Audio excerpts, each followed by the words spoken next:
Hi, this is Ramu, Associate Professor, Department of CSC, Institute of Aeronautical Engineering, Hyderabad. In last class, we have seen branch conditional statements. In this class, we are going to discuss about loop control statements.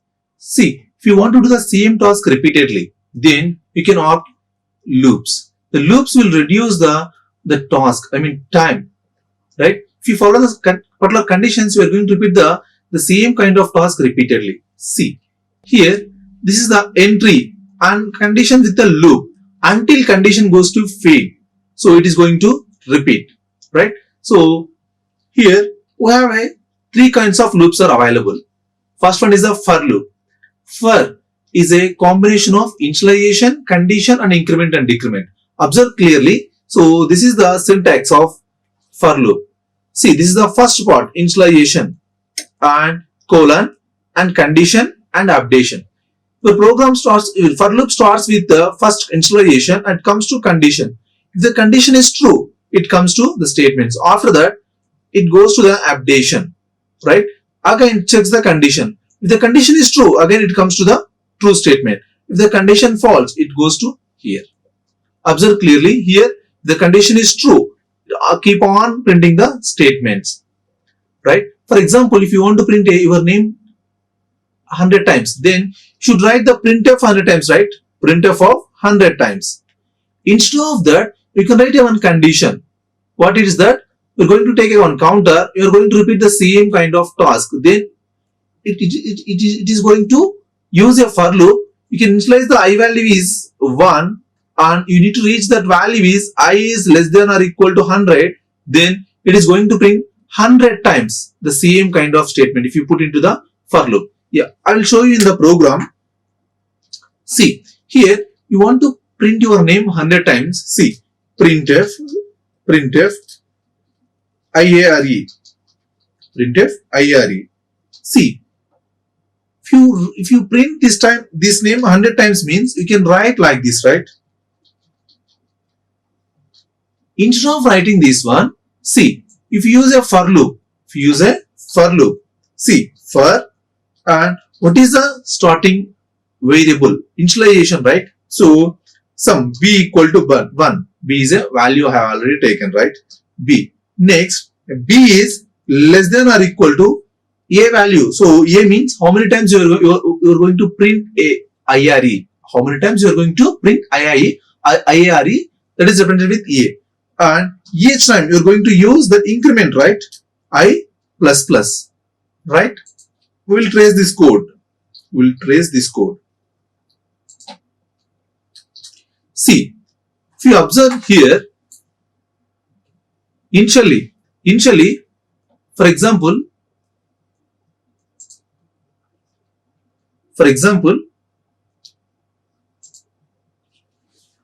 initially if a value is 5, then what happened? So a value is 5, we entered 5 value, then b equal to 1, right? B equal to 1. After that, when b equal to 1 means b less than or equal to 5 means 1 less than or equal to 5. Condition true or false? Condition true. When the condition true, it is going to print IARE, right? IARE first time.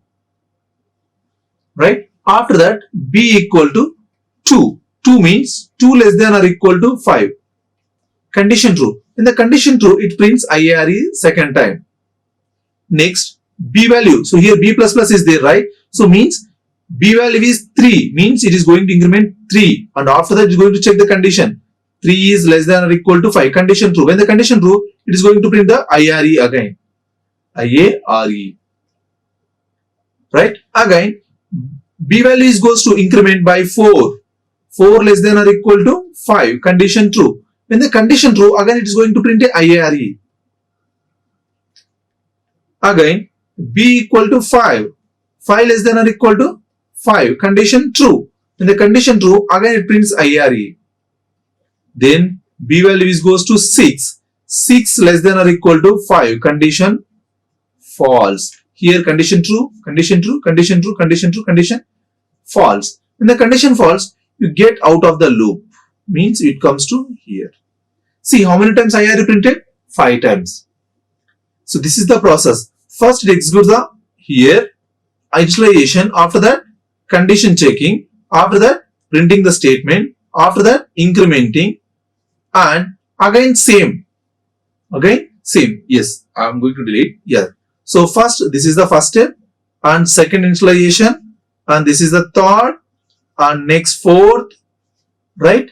This is the procedure, means 1, 2, 3, 4, right? Again 2, 3, 4, 2, 3, 4, means these three statements going to repeatedly. When 2 goes to false, 2 step is goes to false, you just get out of the loop. Is this clear? Is this clear? This is the process. This is the process of for loop. In for loop, advantage is in the single statement you are going to observe all the things. What it is? So initialization, condition, and increment and decrement. Everything you observe in the same loop. Is this clear? So this is the use of for loop. Right? The second part of the code, what it is? While loop. While loop. So while loop is somewhat different with the for loop. In the same statement, you are going to include initialization, condition, increment, decrement. But in the while loop, we are going to check only condition. See, this is the syntax. This is the syntax. We are going to print only condition here. So initialization is you need to start before, right? So increment, decrement, you should include the inside only. Right? This is the same procedure until condition true, it is going to repeat. If the condition false, it just got out of the loop. See how I am going to convert our program, previous program using while loop. See, while loop, right? You don't have initialization, right? You don't have increment, decrement. So this is the statement. But you should initialize the value before p equal to 1. You have to initialize here. Please note this. And should increment the value, right? B value you need to increment p plus plus. That's all. Now it serves for the same purpose.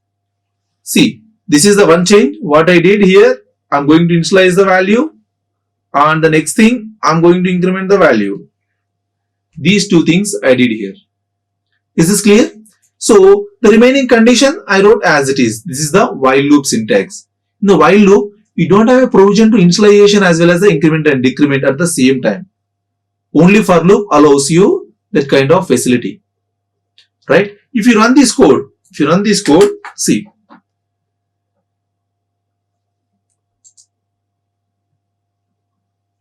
Five is the output. IARE 5 times. Is this clear? So 5 times it printed. 5 times it was printed. Is this clear?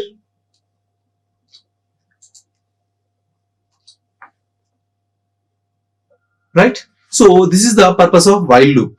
This is the purpose of while loop. And we will see do while. How do while will work? What is the difference between while and do while? See. Do while is somewhat different when you comparing with the while loop. Even the first time the condition falls, it is going to execute. That is the advantage of the do while loop. Is this clear? Even the first time. See, initially it is a do. You don't have a condition checking, right? You don't have a condition checking. First it is a do. Means the first time it is going to execute. And after that, it is going to check the condition. Means, please note this. The do while loop executes at least one in their lifetime. At least once in their lifetime.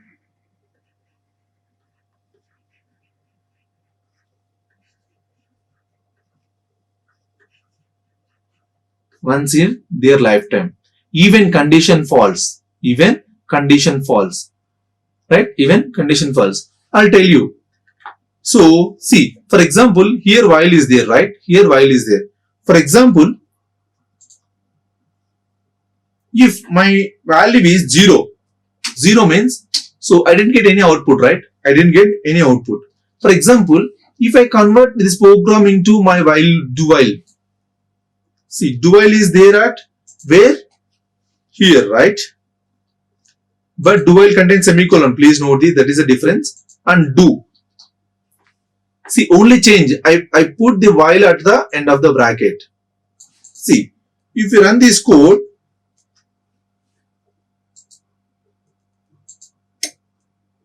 with 0 as an input, see, it executes at least once, right? So that is the difference between the while loop and do while loop. Do while loop is executes at least once in their lifetime without depending on the condition. But do while, so while loop executes only when the condition is true. It may and may not execute in their lifetime. Is this clear? That is the difference between the while loop and do while loop. So only you should clear with the what it is called syntaxes. Here while loop contains the end of the semicolon, but do while.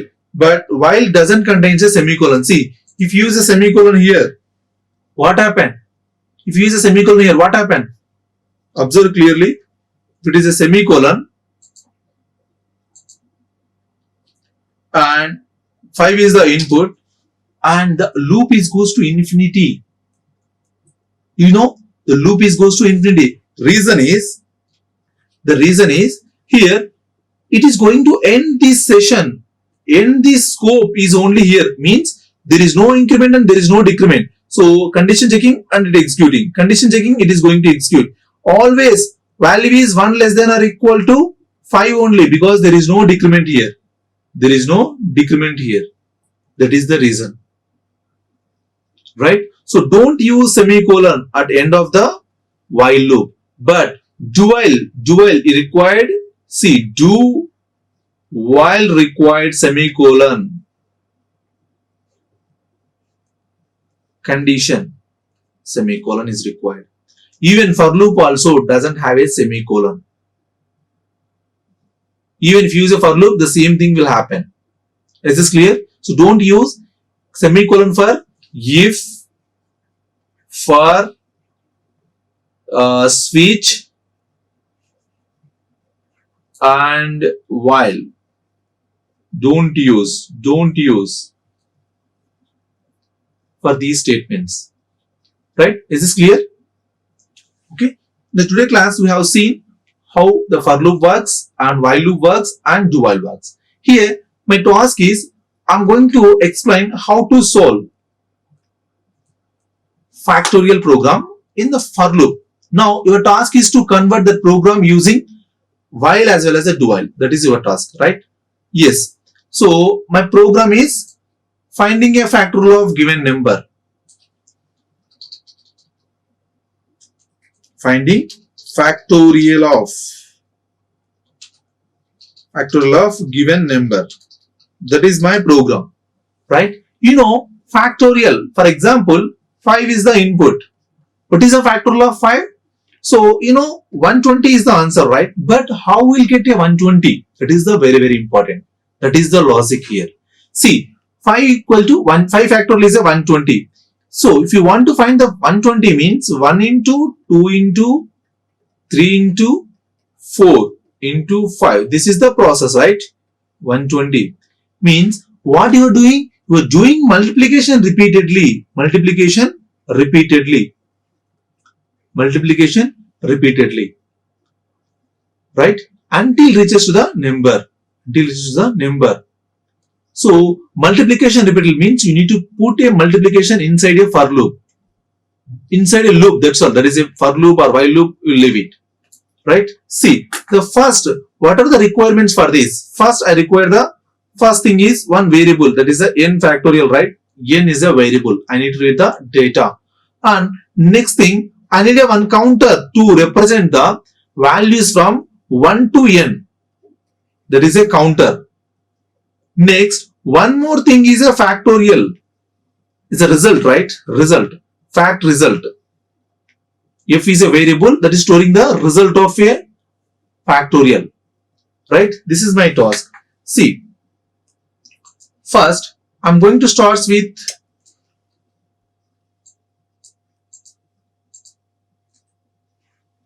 First, n is a variable, right? N is the variable. And next one, factorial is a one more variable. So, the factorial we need to initialize 1 and I. Why, sir? Why you initialized factorial value is 1?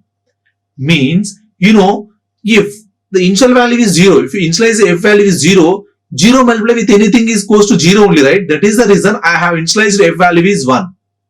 Right? In tracing, you will understood everything clearly. Next thing, printf, enter a number. Right? And after that, scanf of %d, comma, ampersand n. Right? So n value is 3.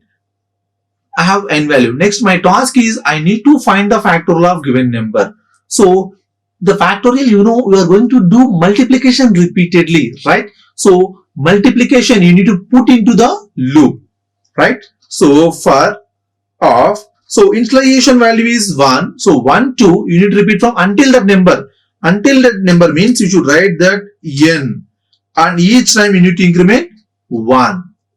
After this, so initially f value is 1, you have to include that f into I.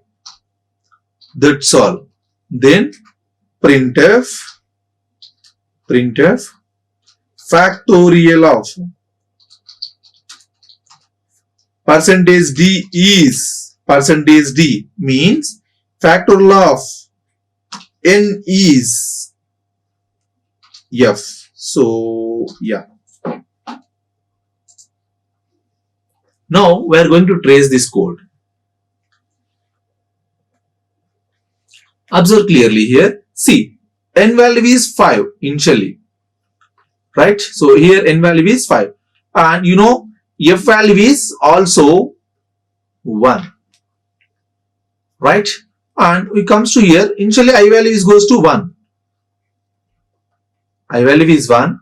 And next 1 is less than or equal to 5. Condition true, right? Condition true. When the condition true, what you did here, f equal to f into I.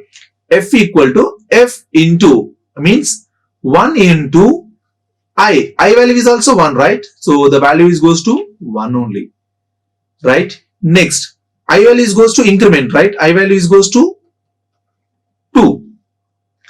Next, we are going to check the condition 2 less than or equal to 5. Condition true. When the condition true, again it goes to here and f into I means 1 into f value 1, right? 1 into 2 means the value is goes to 2. Now f value is 2. Next, I value is goes to 3, right? 3 less than or equal to 5. Condition true. When the condition true, again f into I. F value is already 2. F into I means I value is 3, right? And the value is goes to 6. Right? After that, I value is goes to 4, right? And 4 is less than or equal to 5. Condition true. When the condition true, again f into I value is 4, right? And 24. Right? After that, I value is goes to 5. 5 less than or equal to 5. Condition true. When the condition true, again f into I, then the value is goes to 120. After that, I value is goes to 6. 6 less than or equal to 5. Condition false. When the condition false, you get out of the loop. After that, it prints factorial of %d. This percentage is related to the first value. What is the n? 5 is %d. Next f means the value is 120. See, if you run this code,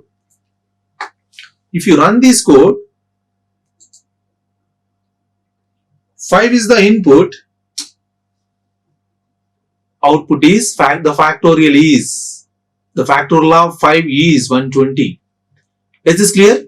Now your task is convert this program into while as well as do while. So I explained this program using for loop, right? You just convert the same program into the while as well as a do while. right? If you have any doubts, just comment on the below video. Definitely I will help you in this regard. Okay, thank you very much. Like, share and subscribe. Hit the bell icon for more updates.